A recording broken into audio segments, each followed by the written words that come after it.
Hello friends, welcome back again to another new video. मु उपेंद्र बेहरा आपण माननकु समस्तंकु स्वागत करूछि आजिकार गोटे नूतन वीडियो को।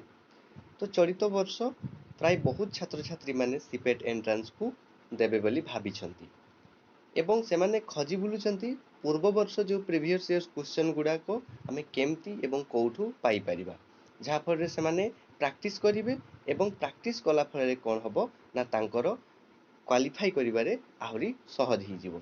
तो निहाती भाव छात्र छात्री माने वेट करथिले ए वीडियो को, कमेंट मध्ये आसुथिला मु देखुथिली। तो आज मु भाबिली जे समस्त छात्र छात्री माननक पाई मु गोटे वीडियो नै के आसीबी जेउथिरे कि आपण माने जानिबा को पाइबे जे प्रीवियस ईयर क्वेश्चन को आमे निज मोबाइल रे केमिति घरे बसी डाउनलोड करि परिबा। तो वीडियो को पूरा प्रथम रु शेष पर्यंत देखिबा पई अनुरोध। जदि वीडियो को आपण माने प्रथम थर देखुछंती ताले निहाती भाबरे चैनल को सब्सक्राइब कर देबे आ पाखरे थिबा बेल आइकन को प्रेस कर देबे, जहा द्वारा कि मु जेते बेले भी नुवा नुवा वीडियो पोस्ट करि परिबी आपण देखि परिबे सर्वप्रथमे। तो चलंतु आउ विलंब न करी कि आमे आज रो वीडियो को स्टार्ट करिबा। तो ए वीडियोटा सेही छात्र छात्री माननक पई जे माने जे कोनोसी विषय रो भी आपण माने प्रीवियस ईयर क्वेश्चन खोजुथांतु ना काहेकि आर्ट्स साइंस कॉमर्स सबु छात्र छात्री ए वीडियोटा उपयोगी हो सबु छात्र छात्री माननक पई। तो सर्वप्रथम तो मान को कोन करिवार अछि पिला माने ना गूगल ब्राउजर को आसी जिबार अछि। गूगल ब्राउजर को आसी गला परे आपण माननकु एठी टैप करिवार अछि साम्स टैप करिवार अछि। ए देखंतु मु जेमिति SAM लिखि देछि सेमिति एठी ऑलरेडी पूरा कवर अप हे जाइछि। कवर अप हैला परे आपण माने देखिबा को पाउथिबे स्टूडेंट एकेडमिक मैनेजमेंट सिस्टम।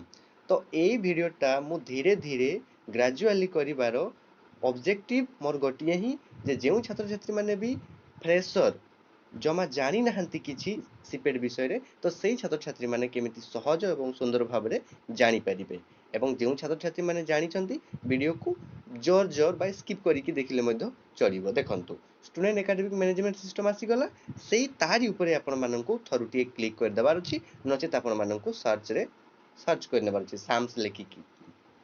देखंतु देकी वर्तमान गोटे नुआ आपण मानकर विंडो ओपन हैला परे आपण माने स्क्रॉल कला परे देखिबा को पाइबे एठी +3 अछि, +3 परे पोस्ट ग्रेजुएशन तापरे बीएड। तो आपण मानकु थरुटिए पोस्ट ग्रेजुएशन ऊपर क्लिक कर देबार अछि। ए देखंतु मु क्लिक कला परे पुनी आ गोटे विंडो ओपन हैला परे आपण माने थरुटिए एठी क्लोज करि देबे रेड क्लिक करिकि देकी आपण माने स्क्रॉल डाउन करिवे। देखंतु एमिति स्क्रॉल डाउन करिवे, स्क्रॉल डाउन कला परे कोन हबो ना ए देखंतु आपण माने स्क्रॉल डाउन कला परे ए जो व्यू मोर देखुछंती एठी जो व्यू मोर देखुछंती साधारणतः आपण माने तारी ऊपर थरुटिए क्लिक कर देबे।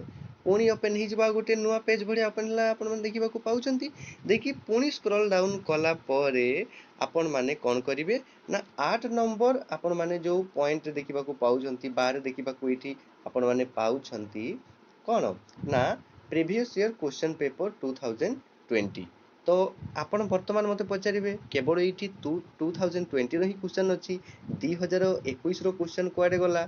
तो मु आपण मान को कहि देबो को चाहे एई माने चलित वर्ष रो क्वेश्चन 2000 जो माने 22 रे एंट्रेंस देबे बा आपण माने कहि परिबा हमें कोन ना 2021 रो क्वेश्चन गुडा चलित वर्ष 2022 रे अपलोड अति जल्दी हेई जिवो। तो निहाती भाबरे आपण माननकु इहारी ऊपर ही क्लिक कर देबार अछि। आपण माने 2020 क्वेश्चन को डाउनलोड करंतु एवं परवर्ती समय रे आपण मानकर 2021 क्वेश्चन यथाशीघ्र एठी अपलोड हेई जिवो। तो देखंतु मु तारि ऊपर क्लिक कला परे आपण माने स्क्रॉल डाउन करिवे सब क्वेश्चन एठी रहिछि। एंथ्रोपोलॉजी आर्ट्स रहिछि, बायोडायवर्सिटी रहिछि, तापरे अछि बायो इन्फॉर्मेटिक्स, तापरे बायोटेक्नोलॉजी, बोटानी, केमिस्ट्री, कॉमर्स एई भडी जे कोनोसी छात्र छात्री माने आपण मानकर जे कोनोसी सब्जेक्ट रे एंट्रेंस देउ थांतु ना काहे कि आपण माने सब क्वेश्चन को एठारे पाई परिबे। डाउनलोड केमती करिवे आपण माने राइट साइड रे एई जो देखुछंती पीडीएफ चिन्ह सेठी आपण माने क्लिक करले ही आपण माने याको डाउनलोड करि परिबे।